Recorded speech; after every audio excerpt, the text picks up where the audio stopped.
Okay, am I audible? Yes sir. Okay बेटा, आगे proceed करता हूं। सो मैंने बात की आपको बहुत इंपॉर्टेंट कॉन्सेप्ट की बात की थी बेटा अभी, जिसका मतलब था नॉर्मलाइज्ड कंडीशन। नॉर्मलाइज्ड कंडीशन लोग बाग एक लाइन लिखवा कर छोड़ देते हैं। हमने आपको अच्छे से एक्सप्लेन कर दी और आपको समझ में भी आ गई होगी, होप सो। अब देखिएगा बेटा, क्या नॉर्मलाइजेशन कंडीशन आई, मैं एक बार दोबारा बताना चाह रहा हूं कि अगर मेरे पास कोई साई है, थोड़ा अच्छा फॉर्म लिखते हैं बेटा, साई आई, ठीक है ना, से एक्स, एक अच्छी फॉर्म लिखते हैं, साई आई एक्स का star data of whole space. D tau नहीं आएगा बेटा, अगर डीएक्स लिया है तो डी टाउ नहीं आएगा, क्या आएगा, डीएक्स आएगा। किसमें? Whole space, whole space. ये वैल्यू नॉर्मलाइजेशन कंडीशन बताना बेटा क्या होती है, इज इक्वल टू 1। क्लियर? अब कोई पूछ ले आपसे साई आई एक्स टी क्या है, एक्स टी है तो इसका मतलब ये पोजीशन वेव फंक्शन है ना, तो position wave function, wave function of ith state. एक सिस्टम जो होता है ना बेटा, एक सिस्टम, उस सिस्टम में बहुत ज्यादा स्टेट होती है। एक आई वन स्टेट होगी, फर्स्ट स्टेट होगी, सेकंड स्टेट होगी, थर्ड स्टेट होगी, ऐसे ही ith स्टेट, ith स्टेट का वेव फंक्शन क्या है, साई आई है। और उसकी ऑल द स्पेस में प्रोबेबिलिटी कितनी आ गई बेटा, 1 आ गई। क्लियर? 1 आ गई। इसका मतलब क्या निकला इस बात का, कि probability of finding the particle, finding the particle, finding the particle in all space, finding the particle in the all space is 1। ठीक है, ये आपकी normalisation condition.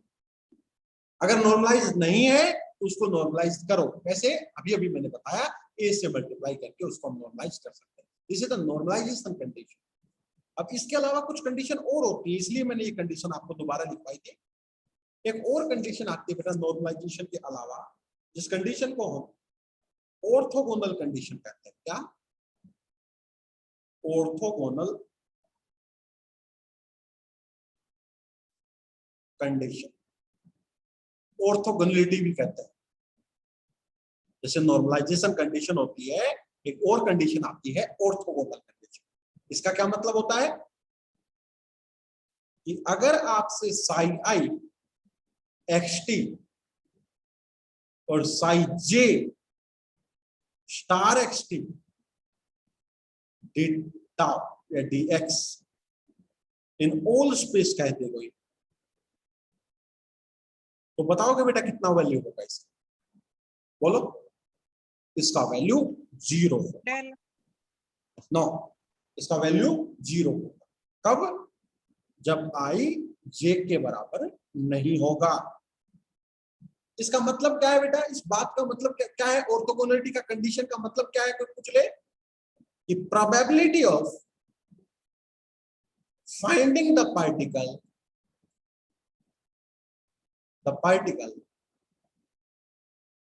in two state at same time is G। बेटा एक समय में हमारी दो स्टेट, ith और jth स्टेट, दो स्टेट हैं अलग अलग सिस्टम में, दो स्टेट्स हैं। तो एक समय में दोनों स्टेट पे पार्टिकल की पाने की संभावनाएं एक साथ हमेशा कितनी रहती है? 0 होती है। क्लियर बेटा? अरे आइदर ith में मिलेगा या आइदर jth में मिलेगा, ये तो नहीं ना बेटा ith और jth में दोनों में एक साथ मिले। अगर एक पार्टिकल है तो वो आइदर ith में मिलेगा या फिर jth में मिलेगा। तो यही कहता है कि ऑर्थोगोनल कंडीशन ये कहती है कि एक साथ पार्टिकल जो है वो दो स्टेट में नहीं रह सकता। और नॉर्मलाइजेशन कंडीशन क्या कहती है, एक पर्टिकुलर स्टेट में पूरे स्पेस के अंदर पाने की संभावनाएं 1 होती है। क्लियर बेटा? तो कोई आपसे नॉर्मलाइजेशन कंडीशन का मतलब पूछेगा और ऑर्थोगोनल का मतलब पूछेगा तो दोनों आप एक साथ बता सकते हैं। तो कहेगा ऑर्थोगोनल का फिजिकल मीनिंग बताओ, उसका मतलब कहोगे कि sir probability of the finding the particle in the two state at the same time will be 0। यही बात मैथमेटिकल ऑर्थोगोनल कंडीशन में लिखी जाती है। क्लियर बेटा? मेरी बातों को मतलब समझ पा रहे हो या फिर ऊपर से जा रहा है?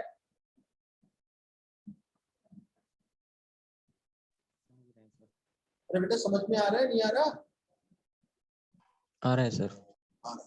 आएगा, है ना? समझोगे तो पक्का आएगा। ये चीजें छोटी नहीं है। मैं आपसे रिक्वेस्ट करता हूं कि क्लास ओवर होने के बाद आज की क्लास को 1-1.5 घंटा विचार करना कि मैंने क्या क्या कहा है। 2-3 बहुत बहुत बहुत इंपॉर्टेंट बातें मैंने बताई। और बेटा इन दोनों कंडीशन को मिला दो तो एक तीसरी कंडीशन बढ़ जाती है। उस कंडीशन को क्या कहते हैं बेटा? ऑर्थोनॉर्मलिटी। ऑर्थोनॉर्मलिटी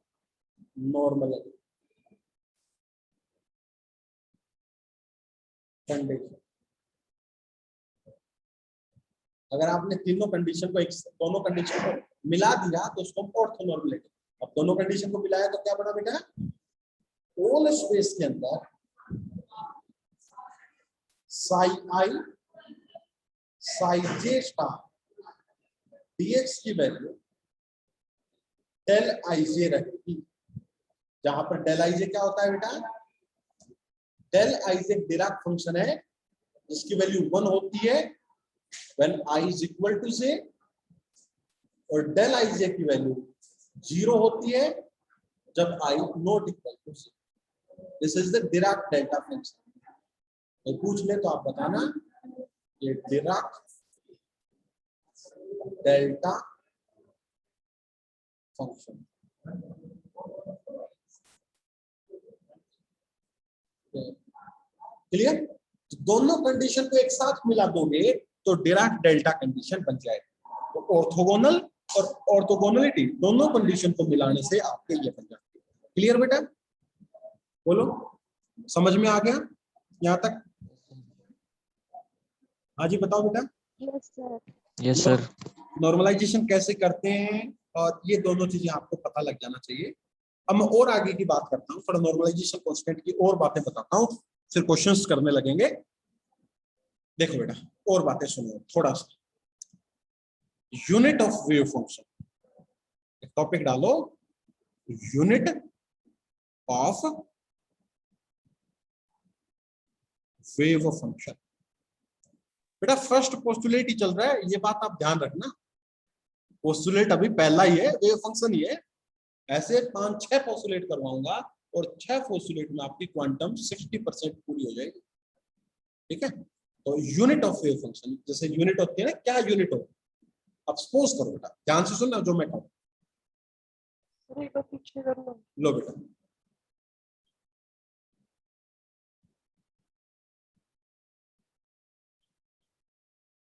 बेटा अगर आई जे के बराबर हो जाती है तो कौन सी कंडीशन बन जाती है बोलना?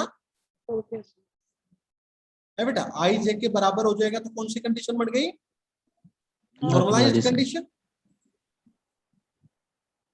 और अगर आई जे के बराबर नहीं है तो कौन सी बन गई बेटा? ऑर्थोगोनल।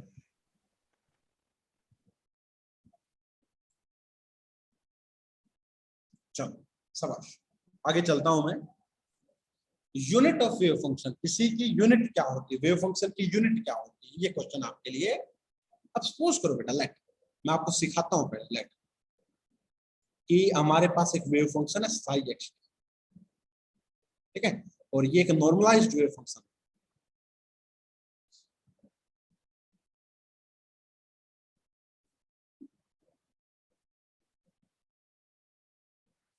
ठीक है, ये एक नॉर्मलाइज्ड वेव फंक्शन। तो बताओ बेटा, अगर psi extreme normalised wave function है तो बताना जल्दी से इसकी कंडीशन क्या बनेगी, बोलो बेटा। साई का मोड का स्क्वायर ऐसे लिख सकता हूँ ना बेटा मैं, इनटू क्या लगाऊं बताओ, dx लगाऊं क्या लगाऊं, बोलो। हाँ जी बेटा, dx इज इक्वल टू 1, यही बनेगा ना बेटा, बोलो। हाँ जी। अब बेटा ये चीज क्या रिप्रेजेंट करती है, प्रोबेबिलिटी बताती है ना, ये अंदर वाली चीज ये प्रोबेबिलिटी तो बताती थी बेटा। और जो प्रोबेबिलिटी होती है उसकी कोई यूनिट होती है? प्रोबेबिलिटी हमेशा क्या होती No, है बेटा? sir. यूनिटलेस क्वांटिटी होती है। प्रोबेबिलिटी की कभी कोई यूनिट नहीं होती, 1/2 3/2 कुछ भी आ जाए, एक से कम या एक, लेकिन उसकी कोई यूनिट नहीं होती। मतलब साई स्क्वायर dx की कोई यूनिट नहीं रहेगी। तो बेटा इसका मतलब क्या पता लगा, साई स्क्वायर इनटू dx ये आपकी एक यूनिटलेस आएगा। अब बेटा dx की यूनिट क्या होती है बताना प्लीज, लेंथ। बेटा dx क्या है, लेंथ की यूनिट तो है, तो इसका मतलब हाँ जो भी मीटर कुछ भी आएगा मतलब लेंथ की यूनिट आएगी। और इसका मतलब साई स्क्वायर की यूनिट क्या आएगी आपके अकॉर्डिंग, बताओ बेटा। अगर पूरी को यूनिट टेस्ट बनाना तो ये 1/लेंथ नहीं आएगा क्या है बेटा, क्या ये 1/लेंथ नहीं आएगा क्या? तभी तो 1/लेंथ इंटू Yes, लेंथ sir. है, आपकी यूनिट लेस बनेगी। तो साई क्या बना बेटा इससे, दिस इंप्लाइज साई की यूनिट क्या बनी, बोलो जल्दी से।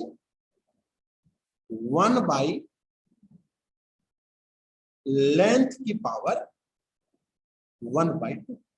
बोलो बेटा क्या आपको ये समझ में आई ये बात जो मैं कहना चाह रहा हूं, बोलो बेटा। Yes, sir. कि अगर कोई आपको साई की लिमिट पूछ ले, तो आप साई की यूनिट पूछ ले, तो उस यूनिट को किस तरीके से लिखना है, मैंने आपको उसके बारे में बेटा बताया। क्लियर, बोलो। अगर बेटा मैं ये कह दूं इसकी यूनिट निकालो, अब आपको यूनिट निकालनी आनी चाहिए। मैं कह दूं वेव फंक्शन हमारे पास ये है x y और t, बताओ इसकी यूनिट क्या। तो बताओ बेटा इसकी नॉर्मलाइजेशन कंडीशन क्या बनेगी अगर निकालना चाहो तो, मैं बोलो साई का मोड का स्क्वायर इनटू क्या बेटा dx dy is equal to 1। बोलो बेटा, क्योंकि ये फंक्शन सिर्फ x का था, 1 डायमेंशनल फंक्शन था। अब की बार x और y 2 है तो ये 2 डायमेंशनल हो गया, बोलो ना। तो इसका मतलब साई का मोड का स्क्वायर इनटू dx dy ये आपका यूनिटलेस बनेगा। तो ये अंदर वाली चीज ही तो आपकी वो होती है यूनिट। अब dx और dy की यूनिट क्या बन जाएगी बेटा, लेंथ का स्क्वायर। अरे बनेगा नहीं बनेगा बेटा, dx की लेंथ dy की लेंथ, तो टोटल क्या बन गया, लेंथ का स्क्वायर। इसका मतलब साई स्क्वायर की लिमिट क्या आई, यूनिट क्या आई, 1/लेंथ का स्क्वायर। तो आप कोई साई पूछ ले तो साई की क्या आएगी बेटा बताना जल्दी से, 1/लेंथ का स्क्वायर की पावर 1/2, तो 1/लेंथ आ गई भाई। अरे बेटा आया नहीं आया बोलो ना। हाँ जी बेटा, Yes, sir. Yes, sir. एक क्वेश्चन और करो, यहां तक नोट कर लिया बेटा आपने? Yes, sir. कर लिया. ओके, ये बताना बेटा इसकी यूनिट क्या है, कोई पूछे आपसे तो, साई RT यूनिट बताओ बेटा इसकी जल्दी से।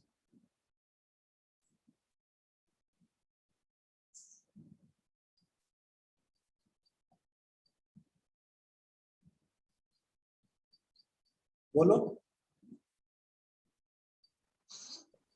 1/L की पावर 3/2। Very good. कैसे बेटा, आर के अंदर कहीं ना कहीं क्या छुपा हुआ है, XYZ ना बेटा, डी टाउ छुपा है ना। Yes, sir. dx dy dz. हाँ डी टाउ छुपा है ना, डी टाउ वॉल्यूम एलिमेंट होता है जो dx into dy into dz होता है। ठीक है, तो आप बताओ बेटा यहाँ से साई स्क्वायर की जो यूनिट आएगी वो कितनी आएगी, 1/लेंथ का क्यूब। होगा ना बेटा, डी टाउ की लेंथ क्यूब होती है, इसका मतलब साई की यूनिट क्या आएगी बेटा? So unit of Sai is 1 upon the length की पावर 3/2। बोलो बेटा, कर लोगे?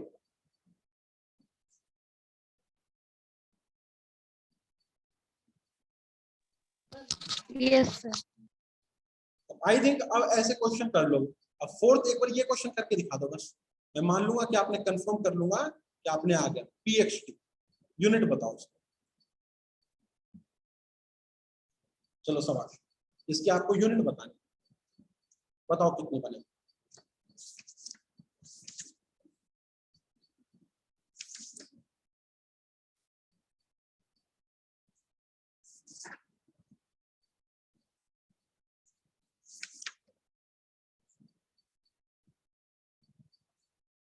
बताओ।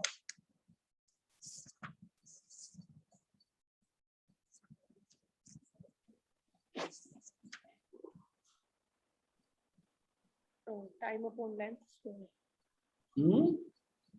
हाँ, कुछ कुछ सही बता रहे हो आप। सभी बच्चे बताओ बेटा, इसकी यूनिट क्या बनेगी? तरीका करके देखेंगे, डायरेक्ट रटना नहीं है कुछ भी। रटोगे तो फिर वो क्वेश्चन में दिक्कत कर देगा। जिस तरीके से मैंने आपको बताया है उस तरीके से आपको करना है।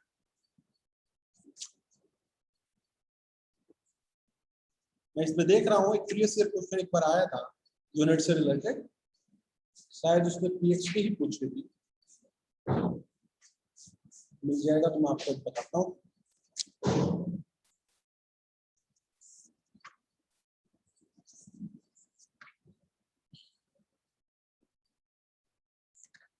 लो बेटा, नोट हो गया?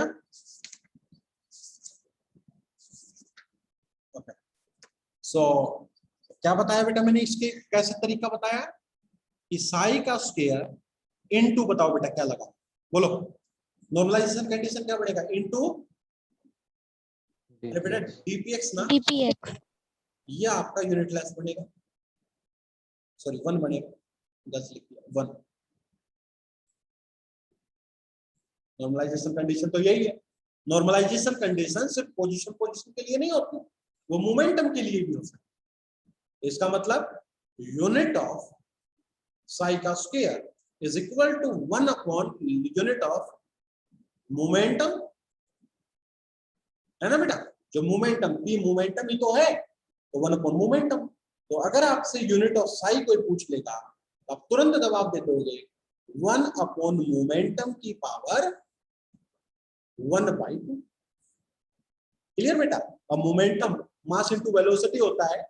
मोमेंटम क्या होता है? Mass into velocity. तो मास इनटू वेलोसिटी का क्या होता है? केजी मीटर सेकंड इनवर्स की पावर 1/2।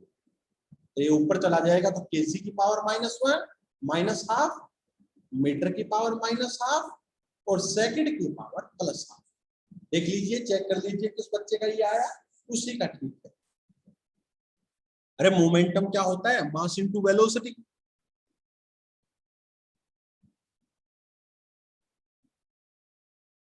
और मास की होती है किलोग्राम, वेलोसिटी की होती है मीटर पर सेकंड।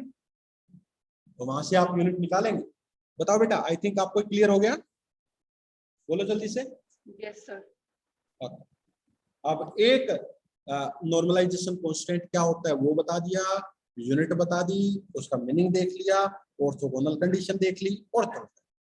एक दो फॉर्मूले पे और चलता हूं, फिर आगे प्रोसीड करेंगे। देखिए, ऐसे नोट बनाते हुए नोट कर लीजिए बेटा। फर्स्ट पोस्टुलेट में ढेर सारी बातें पढ़नी है तो नोट बनाते हुए आगे बढ़िए। ये सारे सब टॉपिक हैं, ये समझ लो छोटे छोटे, ठीक है? जैसे हमने प्रोबेबिलिटी निकालना सीखा, प्रोबेबिलिटी, इस पर एक बार क्वेश्चन देख लेता हूं, फिर आगे बढ़ेंगे। आप मुझे एक बात बताइए बेटा कि मुझे मान लो इसका मतलब बताना है, साइन xt का मोड का स्क्वायर dx x1 से x2। बताओगे बेटा क्या था इसका मतलब? बोलो शाबाश, क्या था इसका मतलब? Probability of Probability. particle finding the particle In a given. between x1 and to x2. In a region between x1 to x2. just in region x1 to x2, है ना, x1 और At time x2 t. at time t, yes it is important, at time t समय पर x1 से x2 में पाने की संभावनाएं हमने इससे दिखाई, मतलब p प्रोबेबिलिटी लिख रहा हूं x, कहां से बेटा, x1 से x2, जनरली कैसे डिनोट किया जाएगा, x1 से x2 साई xt का मोड का स्क्वायर इनटू dx, इससे डिनोट किया जाएगा, x2 शायद ऊपर ज्यादा लिख दिया,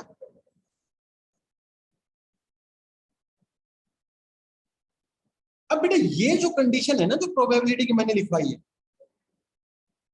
ये तभी एप्लीकेबल है when psi is normalized,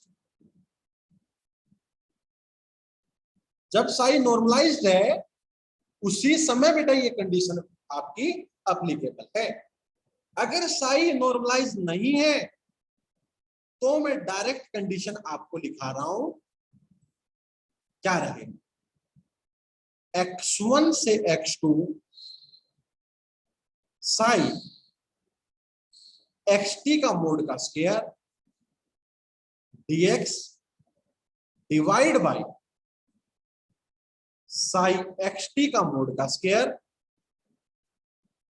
dx, नीचे ओल स्पेस, जो भी बाउंड्री दे रखी है ओल स्पेस, ये फॉर्मूला जर्नल फॉर्मूला है बेटा, अगर psi नॉर्मलाइज्ड नहीं है, when psi is not normal, ये कैसे आया, कोई पूछे आपसे, बेटा एक बात बताओ, जब नॉर्मलाइज नहीं होता है तो उसको नॉर्मलाइज करने के लिए मैं a से मल्टीप्लाई नहीं करता बेटा, सामने बोलो, अरे करता हूं नहीं करता बेटा, Yes, sir. और उसी a के स्क्वायर की वैल्यू ही तो 1 अपॉन समथिंग आती है, तो वही तो लिखा है बेटा मैंने, समझे नहीं समझे बेटा, ये फॉर्मूला कैसे आया उसके बारे में आपको बातें पता लगा नहीं पता लगा बेटा, Yes, sir. पता लगा। और एक बात सुनो, अगर साई नॉर्मलाइज्ड है, देखो ऊपर वाला फॉर्मूला तुरंत बढ़ जाएगा, अगर साई नॉर्मलाइज्ड है तो नीचे वाला फैक्टर कितना बढ़ जाएगा बेटा, जल्दी बताओ, 1. 1, तो ये ऊपर वाला बन गया नहीं बन गया, बोलो, Yes, sir. तो विद इन द सेकंड ऊपर वाला फॉर्मूला बन जाएगा, अगर आपको नीचे वाला फॉर्मूला पता लगता है, तो प्रोबेबिलिटी निकालनी है finding the particle between x1 से x2, ठीक है, तो उसका फॉर्मूला ये होगा। तो अब तक हम दो तरह के क्वेश्चन करने के लायक बन गए, कैसे, एक तो प्रोबेबिलिटी का और एक नॉर्मलाइजेशन कांस्टेंट निकालने, ये दो टाइप के क्वेश्चंस आप करने के लायक बन चुके हो। अभी हम इसी के बारे में डिस्कस करेंगे नेक्स्ट क्लास के अंदर बेटा, हम डिस्कस करेंगे कि आपका जो साई है वो एक्सेप्टेबल सुटेबल साई कौन सा होता है। तो पहले तो मैं उसके बारे में बताऊंगा, एक क्वेश्चन आप होमवर्क के लिए ले जाओ कि find the probability of finding the particle